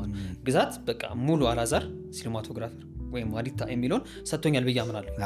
አገኘሁት ሉኬን ለካ የምፈልገው ያቺ የነበረችው ቪዥን ሉኳን አገኘኋት ባልጠገባትም ገና ማለት ገብቶኛል። አንድ ዳይሜንሽን ሰጥታኛለች እሷ እና ግዛት ድራማ ራሴን ያገኘሁበት ስራ ነው ብዬ አስባለሁ። በጣም አሪፍ። የስንት ክፍል ቀረስክ? ወደ 170። በጣም ብዙ ነው። በጣም ከባድም ነበር። በጣም አድካሚ ነበር። በጣም ከባድም ነበር። ግን እንዳልኩ አልደክምም። እኔ እሰራለሁ። የምፈልጋት የሆነች ቪዥን አለች። የሆነ አይነት በቃ የሆነ ብቻ አለ የሆነ ልብህ የሚነግር አለ የሆነ አይነት የሲኒማ ሉክ ማለት እምፈልጋታለች ገና እና የሆነ አይነት ስራ ሰጥታኛለች። ምን ይቀረኛል? ምን አግኝቻለሁኝ? በቃ የቱ ጋር እንዳለው በደንብ አሳይታኛለች እና ግዛት ድራማ ለእኔ ይለያል፣ ስቲልም ይለያል። በጣም አሪፍ ሰው። እንደዚህ አንተን እንደ ሲኒማቶግራፈር ወይም ዳይሬክተር ኦፍ ሲኒማቶግራፊ ካሜራው እንደሚሰራ ሰው እንደዚህ የምትልለት ስራ ነው ግዛት። አሪፍ ነው በጣም። አንድ ቀን ወይም 2 ቀን ሊሆን ይችላል አንድ ኤፒሶድ የምትቀርጹት። ያው ቴሌኖቬላ ነው፣ ማፍጠን ግዴታ ነው። ከጠዋት ጀምረ እስከ ማታ እስክትለያዩ ድረስ ያለውን ፕሮሰስ እናውራው። እንዴት ትሰራለህ? ምንድነው የምታደርጉት? ለምሳሌ ጠዋት 10 ሰዓት ሌሊት 11 ሰዓት ወይ 1 ሰዓት ተገናኛችሁም በል ምን ይደረጋል? አብረን በምናብ አብረን እንሁን። ወይ በጣም ከባድ ፍቅሩ ባይኖር የምትቀጥለው አይነት ነገር አይደለም። አድካሚ ነው ግን ፕሮዳክሽን በራሱ ይለያል። ፕሮዳክሽን እንደዛ ደክመህለት እሁድን ስተኛ ይደብራል። የሆነ አይነት ፍቅር አለው። እኔ አላቅም እኔ ምን አይነት እንደሆነ አላቅም። እኔ ምን አይነት ከባድ ሙያ ውስጥ ነው ያለነው። አይ ነው በጣም ከባድ ሙያ ውስጥ ነው ያለነው። በጣም ከባድ ሙያ ውስጥ ነው ያለነው። የማይፈታ በእውነት የማይፈታ ከቤተሰብ ካራራቀ ምን ካደረገ በጣም የማይፈታ ነውና ጠዋት 10 ሜቢ 10 ሰዓት ስንሰበሰብ እኮ የገባውን 9 ሰዓት ሊሆን ይችላል። ባይጠው ወዲያው ግን እንደዚህ ብለህ እንደዚህ ነው ብድግ ላተኛም ትችላለህ። ነክቶብን ያውቃል እየሰራ ነክቷል። ስንቴም ነክቶ ምናምን ከዛ ምሳ ሰዓት ላይ ምናምን ተለያይተህ ሊሆንም ይችላል እየሰራህ ነክቶ ማለት ነው። እንኳን ረፍት አድርገህ እንኳን አይደለም እሱና ጠዋት ትገናኛለህ፣ ትሰበሰባለህ። ከዛ ቀጥታውን ሲት ትገባለህ። ቁርስ ከመብላት በፊት ሲን ትሰራለህ። እሺ ለምን? ታይሙን ለመጠቀም ነው። በቃ ቴሌኖቬላ ነው፣ ሩጫ ነው፣ በሳምንት 5 ቀን ነው የሚታየው ምናምን። ታይሟን ለመጠቀም ቁርስ እስከሚዘጋጅ ድረስ ሲን ትሰራለህ። ልተኛ ስትል ካሜራህን ይቀበለዋል፣ ልክ ስትነሳ ካሜራን ይሰጠዋል። ያ ነበር ላይፉ። ከባድ ነው፣ በጣም ከባድ ነበረ። ግን ምንድነው እንዳልኩ ነው አውትፑቱ ስታየው አላማ ሲኖርህ መድረስ ያለ የምትፈልጋት የሆነች ቦታ ሲኖርህ አደክም፣ በእውነት አደክምም። እና 170 ምናምን ክፍል እንደ ሲኒማቶግራፈር ብቻህን ተሸከመ መስራት በጣም ከባድ ነው። እውነት ነው፣ በጣም ከባድ ነው። ቲሙም አሪፍ ነበር። ባይተው ቆንጆ ቲምም ነበረኝ። የኔም ብለው ቲም ነበርና አብሮኝ የማይደክም ቲሞች ነበሩ። በየጊዜው መፍጠር የሚፈልጉ ሐሳቤን ተረድተው መፍጠር የሚፈልጉ ቲሞችም ነበሩ። ያም ይሆናል መሰለኝ የረዳኝና በጣም ከባድ ነው ፕሮዳክሽን ስራ። ግን ፍቅሩ ስላለ ፍቅር ለምሳሌ ጠዋት ተገናኝታችሁ አንድ ሲን ቀርጻችሁ ከዛ ቁርስ ትበላላችሁ። ከዛ ወደ ሁለተኛው ሲን ምናምን ትሄዳላችሁ። ትቀርጻለህ። ከዛ ምሳህን ትበላለህ። ከዛ ራት ይመጣል። ከዛ ትቀርጻለህ 6 ሰዓት ላይ ምናልባት ከት ሊባል ይችላል። እስከምገባ 7 ሰዓት ይሆናል። 8 ሰዓት መልስ 11 ሰዓት ላይ ትነሳለህ። በቃ ይሄ ነው ሮቴሽን ላይፍ። ይሄን ደግሞ አብሮ እንደ ወታደር የሚሰራ ሰው ከሌለ ከባድ በቃ ልክፍት ነው እኮ አልኩህ እኮ። አንድ የገባህበት አይደል ማንም አያስወጣህም። አትወጣትም። ፈልገው ስለሆነ ነገር እያረከው የነበረው ምንም ጥያቄ የለውም። እሺ ቲሞችን እንተዋወቃቸው። የአብረው የሚሰሩትን እንግዲህ ሲኒማቶግራፈር ስንል ወይም ዳይሬክተር ኦፍ ሲኒማቶግራፈር ስንል ላይቱን፣ ጥላውን፣ ፍሬሙን፣ ሌንሱን የሚመርጠው ወይም ደግሞ ከዳይሬክተሩ ጋር ተግባብቶ የሚሰራው አካል ነው። ቀኝ እጅህ ማን ነው ታዲያ? ቀኝ እጅ ጋፈሬ ነው። እሺ የኔ ቀኝ እጅ ልክ ለዳይሬክተሩ አንተ ቀኝ እጅ እንደሆንክ ቀኝ እጅ ጋፈሬ ነው። ሊረዳ ይገባል። ያንተን አይዲዮሎጂ የሚያራምድ መሆን መቻል አለበት። ያንተን አበራር ሊረዳ ይገባል። ወይም ምን መናገር እንደፈለግ፣ ምን ማስረዳት እንደፈለግ መብራቱን የሚያስተካክለው ማስተካከሉ ብቻ ሳይሆን ሐሳቤ ለምን እንዳበራሁት ያንን እንትን ለምን እንዳበራሁት ሊረዱኝ ይገባል። ደስ የሚለው ነገር ያንን ሰው አግኝቻለሁኝ ብዬ አስባለሁ። እነዛ ልጆች አግኝቻለሁኝ። አዲስ ልጅ ነው። አዲስ ልጅ ከዚህ በፊት የተወሰነ ጊዜ ቆይቷል። ግን ምንድነው ግዛት ድራማ ላይ የተገናኘ ከዚህ በፊት እኛ ዘመን ድራማ ላይ ያለን ይመጣ ነበር። እንደ አጋጣሚ ሆኖ ግዛት ድራማ ላይ ተገናኘን። አዲስ ጎበዝ ጋፈር። ጎበዝ ጋፈር የሚያስብለው ምንድን ነው? መረዳት መቻሉ፣ ሌላ ምንም አይደለም። በቃ ሐሳብን መረዳት መቻሉ፣ ለምን አደረገው? ይሄ ያንተን ሀሳብ እንዴት አድርጎ ከዛ ደግሞ እንዴት አብዴት አድርጎት አመጣው ነው ጉዳዩ። መረዳቱ ብቻ በቂ ነው። ከዛ በኋላ መስራቱን አብረህ ልትሰራ ትችላለህ። መረዳት በቻሉ ሀሳቡን መረዳት በቻሉ ለእኔ ቆንጆ ጋፈር ያደርገዋል እውነት ለመናገር ማለት ነው። እና አልተቸገርኩም። በጣም ጥሩ። በቃ ጀስት ለዚህ ያሰብኩት ስለው ያድርጉታል ያን ነገር እና በጣም ደስተኛ ነበርኩኝ በግዛት ድራማ። እሺ ብዙ ጊዜ ማነው ሲኒማቶግራፈሮች ኦስካርም ላይ ምናምን ሲያመሰግኑ ኤሲያቸውን ያመሰግናሉ። አሲስታንት ካሜራ በቃ እሱ ባይኖር ምናምን ነው የሚሉት። ብዙ ጊዜ ፎከስ ፑለሩም ሆኖ ስለሚያገለግላቸው በቃ ኤሲ ነው ምናምን ይላሉ። እና አሲስታንት ካሜራማኖች እንዴት ታያቸዋለህ ልልህ ነው ጋፈሬ ስላልከኝ። እንዴት ነው ከነሱ ቀድሞ የሚታየኝ? ለምን እንደ ቶሎስ ታውቂያለሽ? ቀድሞ የሚታየኝ እኔ ካሜራ ኦፕሬት ማድረጉ አይደለም። ለብዙ አሁን ስቲል አብረውኝ ለሚሰሩ ልጆች ካሜራ ኦፕሬት ማድረግ እኔ እናንተ ነገ አሁን አዲስ ካሜራ ቢመጣ እኩል ነው የምናውቀው። ላይት ግን አይቀየርም። ላይት አበራር አይቀየርም። እና ቀድሜ ወደ ላይት የሚሄደው ለዛ ነው። ሀሳብ የሚነገረው ምንም የሚነገረው በላይት ነው። እናት ካሜራ የኦፕሬቲንግ ጉዳይ ነው። ከዛ በኋላ የሚሆነው ካሜራ ኦፕሬተርም ሌላ ሰው አለ። አዲስ ካሜራ ከመጣ አዲስና ካሜራ እናንተ እኩል ነው የምናውቀው። ላይት ግን ላይት እድሜ ልክ የሚሄድ ጉዳይ ነውና ለዛ ነው ጋፈሬን ማስቀደም የነበረው። ሁለተኛ ካሜራ ኦፕሬተር ነበረኝ እውነት ለመናገር። በሁለት ካሜራ እንሰራለን። ሙሉ ኮንትሮል ማድረግ እኔ ነኝ፣ ግን ሁለተኛ ካሜራ ነበረኝ። ኤሲዎች ጎበዝ ኤሲዎች ነበሩኝ። ስቲል ቁጭት ላይ አብሮኝ የነበረ ልጅን ይዤ የመጣሁት ልጅ ነበረ። እንደገና ደግሞ እዛው ቤት ውስጥም ደግሞ መማር የሚፈልግ ማደግ የሚፈልግ ልጅ ነበረ። አይ ቲንክ አሁን እንደውም አይ ቲንክ ሌላ ፕሮጀክቶችን መቀበል ጀምሯል። እሺ የአንድ ኤሲ ኳሊቲ ምንድን ነው በአንተ አመለካከት? ማለት ነው በእኔ አመለካከት የአንድ ኤሲ ምርጥ ኳሊቲ ሊሆን የሚችለው ፍሬም ማወቅ፣ ከላይቲንግ ውጪ ፍሬም ማወቅ። እሺ ምክንያቱም አንተ ሌላ ሀሳብ ላይ ሆነ ወይም ከዳይሬክተር ጋር እያወራ ያንተን ሀሳብ ቀድሞ ተረድቶ ፍሬም አድርጎ ከጠበቀ ያ በጣም አሪፍ ነው። ሌንስ የመቀየር ጉዳይ አይደለም ምናምን፣ የመታዘዝ ጉዳይ አይደለም ምናምን። ነገር ግን ፍሬም የሚያውቅ ኤሲ ለእኔ በጣም ምርጥ ኤሲ ነው ብዬ አስባለሁ። ምክንያቱም የሆነ ሀሳብ ያቀልልሃል። የማስተካከል ጉዳይ ነው የሚሆነው። ከዛ በኋላ ባህሪ እንዳለ ሆኖ ማለት ነው። የባህሪ ጉዳይ እንዳለ ሆኖ ጊዜ እውቀት ቢኖረ ያው ባህሪ ከሌለ እዚህ ሙያ ላይ አስቸጋሪ አንቅሮ ነው የሚተፋ። ሙያው ራሱ አንቅሮ ይተፋል። የመጀመሪያ መስፈርቴ ነው እሱ ነው። በተለይ ለቴሌኖቬላ ፍጥነት ስለሚፈልግ ስራው በቃ ፍጥነት ይፈልጋል። በጣም እንጃ ያላቅ በጣም ፍጥነት ይፈልጋል። አድካሚም ስለነበረ ማለት ነው። ገብቶኛል። እና ፍጥነት ከመፈለጉ የተነሳ እኔ ራሴ ምርጫን ጊምባል አድርገው ነበርና ባይተው የጊምባል እና የሙቭመንት አድናቂ ነኝ በጣም። እሱም በኋላ እናነሳዋለን። እና ከዛ አኳያ ነው ብዬ ነው ያነሳሁት። ነው በቃ ፍሬም የሚያውቅ ለእኔ ምርጥ ኤሲ ነው። በጣም ጥሩ ሌንስና በጣም ጥሩ። ብዙ ሲኒማቶግራፈር ስጠይቅ ዝም ብለንም ማኪያቶ እየጠጣን ስናወራ እርግጥ ነው እውነት ነው ስለ ላይት ያወራኛል ብዙ ሰው።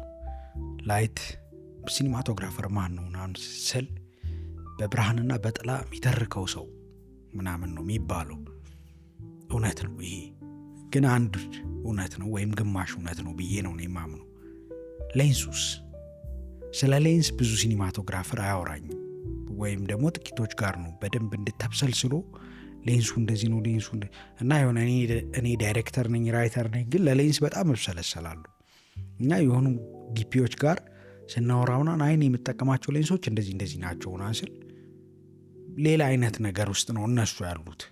እና ስለ ሌንስ በደንብ ስለማይወራ አንተ ምን አይነት ሌንሶችን ታደንቃለህ? ለምን? ሌንስና ፍሬሚንግን ኮምፔር እያደረግ እንጫወት። ልክ እኩል የሚሄድ ጉዳይ ነው ብዬ ነው ማስበው። ሌንስ በራሱ ማለት ነው እያንዳንዱ የሌንስን ቫሊዩ ማወቅ በራሱ የአንድ የሲኒማቶግራፈር ጥበብ መሆን መቻል አለበት።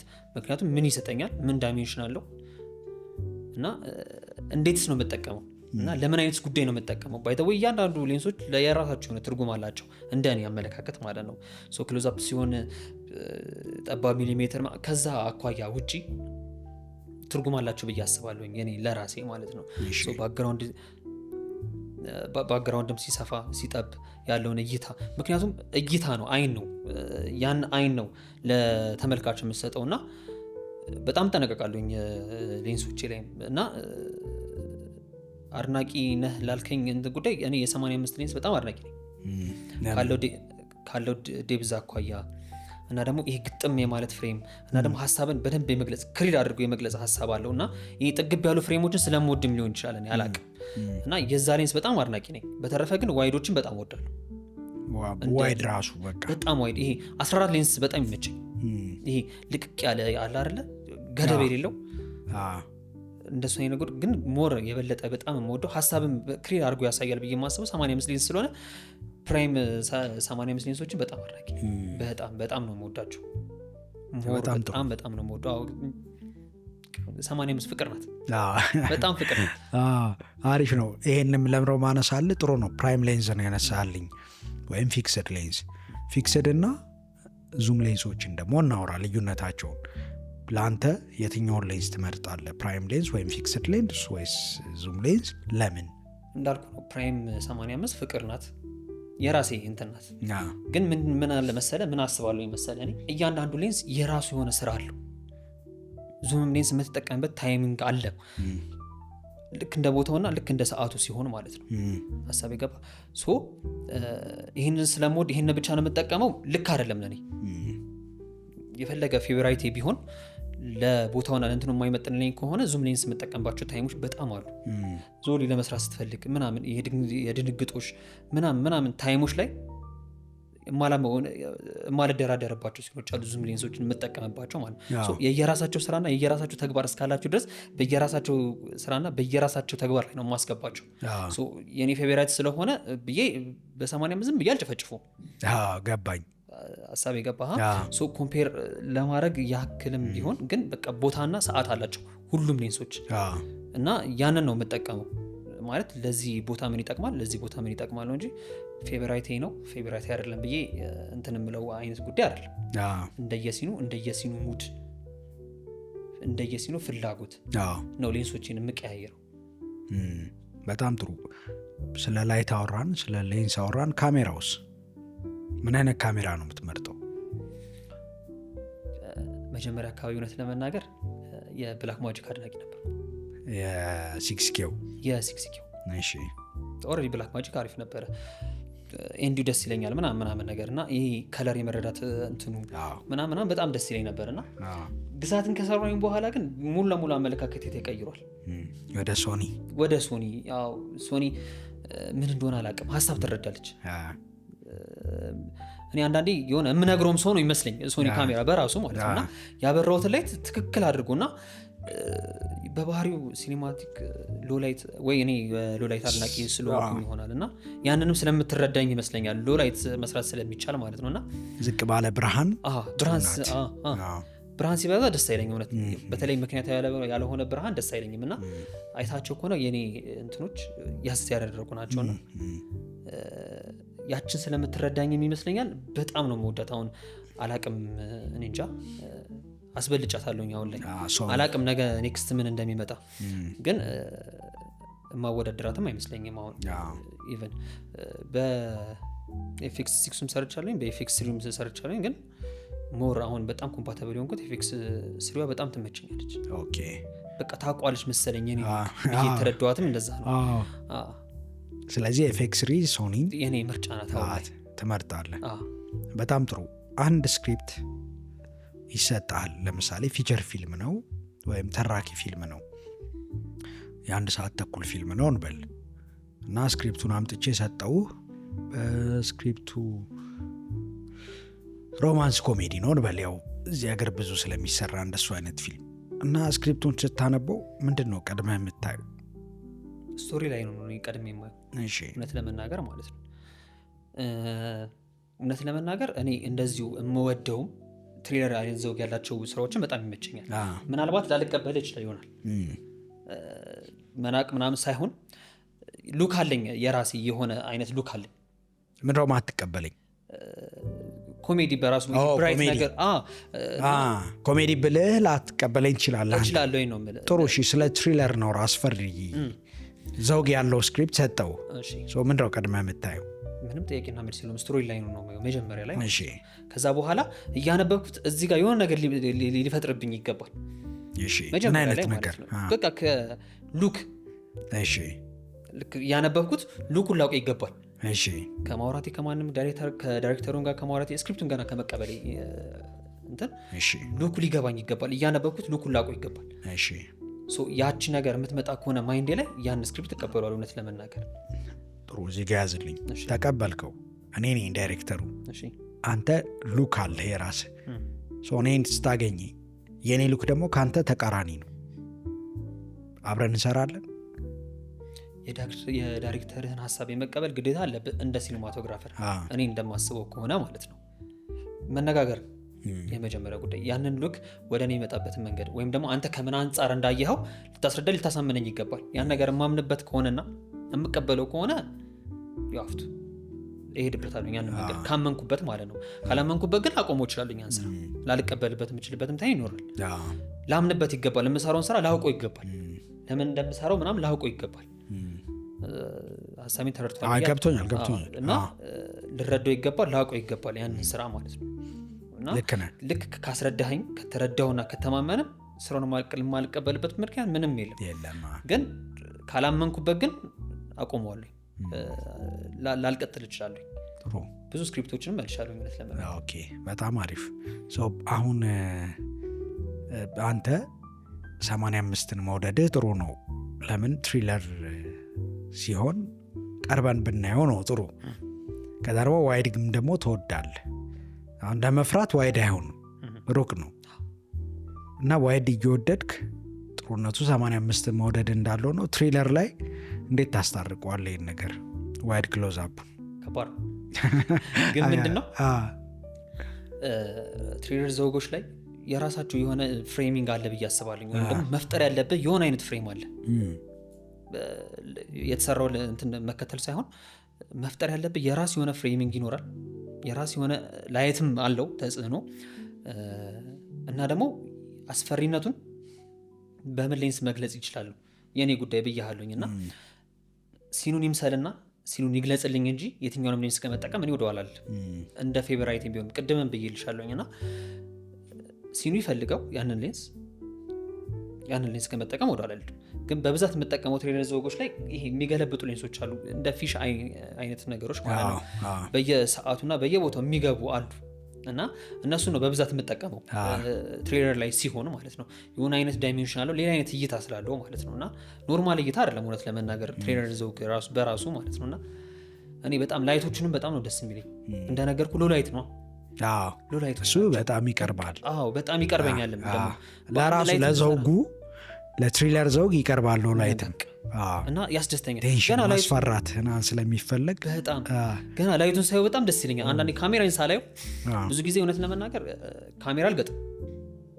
እንዴት መጀመሪያ ልክ ሴት ላይ ስገኝ ካሜራ አይደለም የሚገጠመው፣ እኔ ያለሁበት ሴቶች ላይ ማለት ነው ላይት ነው የሚገጠመው። እና ላይቱን በአይኔ አይቼው ስወደው ነው ከዛ በኋላ እስቲ እንየው እዛ ላይ የሚባለው እና ልክ ነው። ቆንጆ አካሄድ ነው እሱ። እና አንድ መስመርም ላይ ልትሆን ትችላለች ምናምን እንደነገርኩ ነው። በቃ የራስ የሆነ ፍልስፍና ውስጥ መግባት እፈልጋለሁ። የራስ ብቻ ተቀባይነትን ቢያገኝ በጣም ደስ ይለኛል ብዬ ስለማስብ ማለት ነው። ምንድነው የተለመደ አይነት አለ እኛ ሀገር የተለመደ አይነት ላይ ታበራር የሆነ አንድ የመጣ አይነት መንገድ አለ። ያንን ተከትሎ ብቻ መሄድ ነው ሆኗል ጉዳዩና እንለጥለው ባይነኝ እና እንሞክረው የተለየውን አዲሱን መንገድ። እኛ ካልፈጠርን ማንም አይፈጥረውማ። ሀሳብ የገባ የሆነ አይነት እይታ እኛ ካላመጣ ያንን እይታ ተቀባይነት ላታገኝ ትችላለህ፣ ልታገኝም ትችላለህ። ግን ምንድነው ተመልካቹ ያንን ሲል አንተ ባስረዳኸው መንገድ ይረዳለን ጉዳዩ እና አዲስ መንገድ ማን ፈጥረው ታዲያ ለምንድን ነው ሀሳብ የገባ? ለምንድን ነው በፕራክቲካል ላይ ብቻ የማይሰራ? ለምን እንደ ህግ የምናየው? ለምን ሶርስ በብዛት እኛ ሀገር ደግሞ በጣም ከባዱ ሶርስ መከተል አይ ነው አውቃለሁ። ልክ እንደ አንድ እንትን ሶርስ መከተል አይ ነው መገዛት። ለምታየው እንትን መገዛት አምንበታለሁ። አይ ነው ግን አንዳንዴ ሲኑ ይበልጣል ባይ ነኝ። ኤስቴቲክሱ ስነ ውበቱ ይበልጣል ነው። እና መረዳቱ ሰው ጋር ገብቷል ወይ ያቺ ጉዳይ ማለት ነው። እና ለእኔ ያቺ ትበልጥብኛለች። አይ አክቹዋሊ እኔም እንደዛ ነው ምለው። ከምክንያት ስነ ውበት ይበልጣል አርት ውስጥ ነው ምለው። በዚህ እንስማማለን። ቀጥል። እና ስለሌለ ነው እኛም ሀገር ነው የምልሽ። አብዛኛውን ጊዜ የማያቸው ጉዳዮች ምንድነው በቃ ሶርስ የመከተል ነው። አንዳንድ የሚጥሱ ሰዎች ደስ ይሉኛል በእውነት ህግን የሚጥሱ ሰዎች በጣም ደስ ይሉኛል። ምክንያቱም ሌላ ዳይሜንሽን እይታ ካልተሞከረ መቼም ነው የማይታየው። ሀሳብ የገባሽ? ሶ ለምንድን ነው በአንድ ላይት ብቻ የማይሰራው? ለምንድን 3 ፖይንት ላይት ብቻ የሚባለው? በቃ ባክላይቱ አለ ፊላይቱ አይኑ ይገባኛል። ባክላይት የሌለበትን ስራ ሰርቻ አውቃለሁ፣ በአንድ ላይ ሰርቻ አውቃለሁ። ምንድነው ያን ስክሪፕት ሰው ይረዳው እና ልክ እንደ ዲያሎጉ እንደንትኑ ይናገር ላይቲንጉ እና አብሮ ይጨነቅ። ለዛ ነው ትሬለር የምወደው። ቅኝተ ወደዛ ስለሆነ ነው በቃ እና ያለ ሀሳብ ላይትን ትገልጸዋል፣ ያለ ሀሳብ ታበረዋል። እና እንደነገርኩ ነው ሌንሶችን የምጠቀምበት የራሱ የሆነ ምክንያት አለው። እንደየሲኖቹ ሁሉም ሀሳቦች ይለያያሉ። እንደየሲኖቹ ያስረዳልኝ እንጂ የትኛውንም ሌንስ ከመጠቀም ወደኋላ አይደለም። በጣም አሪፍ። እኔ 15 24 50 100 አለኝ ሌንስ እና 14 ወዳለው ስላልክ 15 ስትፈልግ ሰጣለሁ። ፊሻይ ነው በጣም ደስ ይላል። ሰጣለሁ፣ ችግር የለም እንዳትረሳው። ምንም ችግር የለም። የሌንሱ ላይ አንድ ሀሳብ አንስተን ወደ ሌላ እንሄዳለን። 85 ወዳለው ብለሃል አንተ። እኔ በጣም ወደው ሌንስ 35 ነው እና ይገርማል የለኝም 35። ያኔ ስገዛ ሌንስ የለውም ነበር ሌንስ የሸጠልኝ ሰውዬ እንጂ በጣም ነው 35 የምወደው። 35 ሌንስን አንተ እንዴት ታያል? ቆንጆ ናት ለመናገር፣ በጣም ቆንጆ ናት። እንዳልኩን የኔ አይዲዮሎጂ የኔ ጉዳይ ከሲኑ ጋር ነው። ሀሳብ የገባ ከሲኑ ጋር ነው። አይ ነው የሚከፍቱ ሌንሶች ደስ ይላሉ። ፕራይም ከሆኑ ይከፍታሉ። 35 ባይዘው በደንብ ይከፍታል እና የብርሃን ስርጭቱ በደንብ ይገልጸዋል ምናምን፣ በተለይ ሌሎ ላይት ምናምን። አይ ነው እያንዳንዱ ግን ምንድነው አሁንም ቢሆን የኔ ሀሳብና አይዲዮሎጂ ሲኑ ነው። እንደነገርኩ ነው ሲኑ ነው። ምንም እንትን ሊፈልግብ ይችላል እኮ ጎፕሮም ልትፈልግ ትችላለህ እኮ ለሲነ ሀሳብ ይገባ። በቃ የኔ ሀሳብ የኔ እንትን ዲፔንድ መሆን አይደለም ጉዳዩ ላይ፣ ሌንሱ ላይ ዲፔንድ ጉዳይ አይደለም፣ ይግለጽልኝ ነው ሀሳቡን። ለዛ ነው ላይትም ስመርጥ አንድ ላይት ማብራት ካለብኝ አንድ ላይት ማበራው። ሌንሶችንም እንደዛው ነው። ሲኑን ይግለጹልኝ፣ ያንን ፍሬም ይስጠኝ። በቃ የኔ ነገር እዛ ጋር በቃ አዲስ አይደለች ነው ያውቃለኝ። ግን ምንድነው በቃ እኔ ሲኔን ነው የምከተለው። ያቺ የተጻፈችውን ጽሁፍ ያመንኩባትን እገልጻታለኝ ብዬ ያሰብኳትን በምንድነው የምገልጻት ነው በቃ አለቀኝ። አሁን ለምሳሌ በምንድነው የምገልጻት የሚለውን 85 150 ምንለዋቸውን ፒክቸር ስተኝ። አንተ በንባብ ነው በልምድ ነው ያገኘው ይሄን እውቀት? በልምድ ነው እውነት ለመናገር በልምድ እንዳልኩ። በጣም ተከታታይ ድራማ መስራት በራሱ ብዙ ነገር የሆነ አይነት ልምድ አለች። መግለጽ እንዴት ብዬ እንደመገልጸት አላውቅም። አንዳንዴ የምትቀርጽበትን ቦታ ላታውቀው ትችላለህ እና ድንገት ሄደም ሊሆናል የምትሾተው ማለት ነው። እና እዛ ቦታ ላይ ሄጄ ችግር ፈጥሬ ልምጣ አይደለም የኔ ጉዳይ። ሀሳብ የገባ እንዴት አድርጌ ሲኒን ቆንጆ አድርጌ ይዤ ልሂድ ነው። ያንን በጣም ትሬን አድርጎኛል እና ለሆነ ነገር መፍትሄ ስለማላጣ ወይም ደግሞ መፍትሄ መፍጠር ስላለብኝ ሲኒ ይዤ መግባት ስላለብኝ እነዛን ሲኖች እንዴት ነው የምሰራው? እዛች ቦታ ላይ እንዴት ነው ሲኒን የሚገልጸው? በጣም ኦቨር ካልሆነ በስተቀር ሲን ይዤ እንትና ማነው ሰርጃ ልመለስ ለመናገር መፍጠር የምችልና ያሰብኳት ሉክ የሚፈጥር ከሆነ ልኝ እዛች ቦታ ላይ ሰርቻ ትመጣለኝ እና ያንን ትሬንድ ሰጥቶኛል። በሆነች ነገር ላይ የሆነች ነገር መፍጠር መቻል ማለት ነው። ገባኝ። እና ያችን ነገር ስላገኘሁባት በልምድ ነው እውነት ለመናገር በጣም በጣም መስዋዕትነት ከፍያለሁ። በጣም ልምድ አግኝቼበታለሁ። ተከታታይ ስራ ማለት መስራት መቻል በራሱ ማለት ነው በራሱ የሚሰጥ የሆነ አይነት እንትን ዳይሜንሽን አለና ያችን አግኝቼበታለሁ። ተከታታይ ድራማ ላይ ማንበብ እንደሆነ ገና ስታነበው እንዳልኩ ሉኩ ይመጣል። ይሄ ምንድነው የልምድን እውነት ለመናገር ማለት ነው። እና ያንንም አግኝቼበታለሁ ያችን ስለሚጠይቅ አንተስ ነግረኛ አሁን ቃል በቃል እየተከተልኩ አይደለም። አሁን የምልህን ሀሳብ የምልህ እንቀሸቀሻለሁ ብልሃል፣ እፈጥናለሁ ብልሃል። ለምሳሌ እኔ እናንተ አሁን መወያየት ከጀመርን ጀምሮ ብዙ ርዕሰ ጉዳይ በፍጥነት ነው ያነሳ ነው። እዚሁ ስቱዲዮ ውስጥ ፈጣኑ እንግዳ አንተ ነህ። ፈጣን እና which is good። የራስ አይነት ነው፣ ደስ ይላል። እኛ ስንማር ፊልም ፊልም ስኩል የሆነ ሾርት ፊልም እየቀረስኩ እኔ አይ ቲንክ የ2 ደቂቃ ምናምን ነው እዛው ክላስ ውስጥ ነው እና እኔ ስለ ካሜራውና በደንብ አላቅም ያኔ ዳይሬክተር ራይተር መሆን ነው ፈልገው ትኩረቴ እዛ ላይ ነው እና ሞር ትኩረት ያለው ተዋናዮቹ ላይ ነው። ያው ተማሪዎች ነው የሚተውኑት እዛው ምናምን እና በእኔ ምናብ ምፈልጋትን ያችን ምስል ምናምን ያምጡ ሞር የምጨነቀው ልጆቹ ላይ ነው፣ ካሜራው ላይ አይደለም። ኤንዌይስ ካሜራው እዚህ ጋር ቆመዋል፣ እኔ ወደ ግራነኝ ያለው ትወናውን ነው ማየው እና ቀጥሎ እኮ እንዲበልለው ነው ከተባለ በኋላ ወይ እንዲበይ ምናምን ልለው እና የኛ አስተማሪ አብርሃም ይመጣል፣ በካሜራው ሳይድ ይመጣል። ካሜራ የሚይዘው ልጅ አለ፣ እኔ ያለው ብቻ ከት አልኩኝ። ከዛ ከት ካልኩ በኋላ ተመለስኩኝ ወደ ካሜራው። ካሜራማኑ ዙም እያደረገ ነበረ። ከዛ አይርኔ አለኝ አብርሃም። አቤት ምናምን አንስለው ዙም አርግ ብለኸዋል እንዴ አለኝ። አይ አላልኩትም አለ። ለምሮ ዙም ያረከው አለው። እንዲያምር ብዬ ልጁ አየ። ከዛ ትንሽ ሰርግ ይሰራል ምናምን የውጭውን የካሜራ ሲስተም ያውቀዋል። ዳይሬክተር ሳይል ምንም ነገር ማድረግ አትችልም ምናምን አለው። በኋላ የሆነ ቀን ሲያስተምረን አብርሃም ዲፒ ማለት ሲኔማቶግራፈር ማለት የዳይሬክተሩ አይን ነው፣ አይን ደግሞ አይንቀሸቀሽም ይላል። አንተ በባህሪ ፈጣን መቀመጥ ማትወድ ልጅ ሆነ ተከታታይ ድራማዎች ነው የሰራው። ፕሮጀክትን ሰርቶ መጨረስ ሊሆን ይችላል፣ ኳሊቲ ጥሩ ነው ይሄ በራሱ። ከዛ ፊልም ሰራ፣ አሁን ደግሞ በቅርቡ ቀረስክ። እዛ ጋ ያለው በፍጥነት ፕሮጀክትን መጨረስ፣ አሁን ምልህ መንቀዥቀዥ አይነት ፊልም ላይ ስትመጣ ተረጋግተህ ፊልም በሚፈልገው ፔስ በሚፈልገው መጠን እንደ ቀረጽክ ይሰማሃል ከሆነስ በደንብ አብራራና ንገረኝ። እውነት ነው፣ ይከብዳል። ወደ ሲኒማ ስራው ስትመጣ የሚከብድ ጎን አለ። ግን ምንድን ነው እኔ የተረዳሁበት መንገድ አለ፣ የራሴ የተረዳሁት ወይም ደግሞ አስበው የራሴ ኢማጂኔሽኖችም ነበሩኝ። በጣም እንዳልኩ ፈጣን ነኝ። ያ ተጽዕኖ አለ ወይ? አዎ በጣም ተጽዕኖ አድርጎብኛል። ግን ምንድን ነው ሎኬሽኖችን ረድቶኛል። መጀመሪያ የሲኒማ ስራ ስትሰራ ደስ የሚለው ነገር የምቀርጽበትን ቦታ ታውቀዋለህ። ገና የሲኒማ ማለት ያው ፊቸር ፊልም ተራኪ ፊልም ደስ የሚለው እንትኑ ጊዜ አለ። ምን መስራት እንዳለበት በደንብ ታውቀዋለህ። የት ቦታ እንደምቀርጽ ታውቀዋለህ። ምን አይነት ካራክተራይዜሽን ቢውልድ ማድረግ እንዳለብህ ታውቀዋለህ።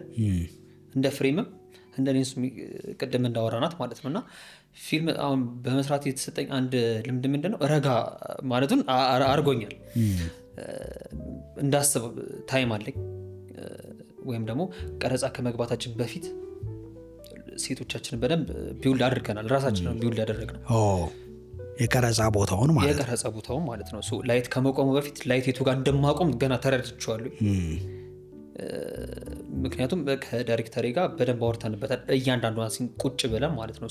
ምን አይነት ሉክ እንደሚኖረው፣ ምን አይነት ቀለም እንደሚኖረው ፊልማችንን እና ደግሞ ምን አይነት ሙቭመንቶች እንደሚኖሩት፣ ምን አይነት አምባላንስ የሆኑ ነገሮችንም ሞክረንበታል። ወጣ ያለ ነገርም ሞክረንበታል ብዬ አስባለሁኝ። እና የቱ ጋር ወጣ ማለት እንዳለበት፣ የቱ ጋር ቼንጅ መደረግ እንዳለበት፣ የትኛው ጋር ፕሎቱ ሲቀየር የቱ ጋር ማድረግ እንዳለ ቁጭ ብለን አውርተነዋል። ኢዚ ነበረ ለኔ። ልፍጠንም በላ አይፈቅድልኝም ጉዳዩ ማለት ነው። እና እያንዳንዱ ነገሮች ስለማውቃቸው ስለነበረ ያን ያህል እንትን አላለኝ። አልተቸገርኩም። ተጽዕኖ አለው ወይ? አዎ በደንብ አለው። ልትልበት አትችልም። እርጋታ ይፈልጋል። የሆነ ቦታ ላይ አለው እርጋታ። ራሱን ሴቱ ራሱ ጸጥ ሲል ታውቀዋለህ። እና ይለያል። ስራ በራሱ ይለያል። መጀመሪያ ማስበውም ስለነበረ እኔ ምን ማድረግ እንዳለብኝ አውቀው ስለነበረ ያን ያህል አልከበደኝም። በጣም ጥሩ። በደንብ ተጽፏል። በደንብ አለው። እናውቃለን ምልህ አንዳንዴ አላስፈላጊ የሆኑ ነገሮች አሉ። ባላስፈላጊ ሁኔታ ይሄ ነገር ይደረግ ምናምን ትባላለህ። ዳይሬክት የሚያደርገው ሰው ስለ ካሜራ በቂ እውቀት ላይኖረው ይችላል።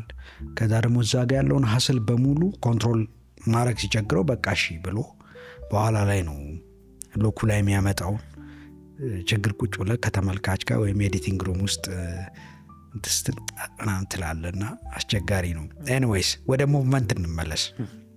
ሙቭመንት እወዳለሁ ብለሃል። ለምን?